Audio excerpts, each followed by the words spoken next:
স্বামী যখন স্ত্রীকে তার সকল সুযোগ সুবিধাগুলো করে দিল, তার অধিকারগুলো যখন আদায় করতে থাকলো, তো এখন স্বামী স্ত্রীর কাছ থেকে আরেকটা অধিকার পায়, স্বামীর খেদমত করা। স্ত্রী স্বামীর খেদমত করা, এটা স্বামী স্ত্রীর কাছে পায়, এটা স্বামী স্ত্রীর কাছে পায়।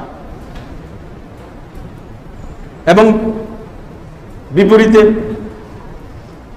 স্ত্রীর ঘরের যে কাজকর্ম, রান্না বান্না, কাপড় ধোয়া ইত্যাদি যত কাজ আছে ঘরের, স্বামীর যদি সামর্থ্য থাকে, আমরা একটু ভালো করে বুঝে নিই, স্বামীর যদি সামর্থ্য থাকে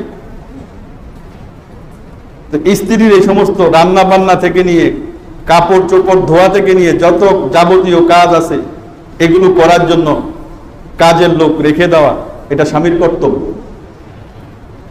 যদি স্বামীর সেই ধরনের সামর্থ্যবান না হয়, স্বামীর যদি সামর্থ্য না থাকে, নিজেও করতে পারে না, অন্যরে দিয়েও করাইতে পারে না, তখন গিয়া ঘরের কাজকর্মগুলো করা, রান্না বান্নার কাজ থেকে নিয়ে যত কাজকর্ম আছে এগুলো করা স্ত্রীর কর্তব্য হয়ে যায়।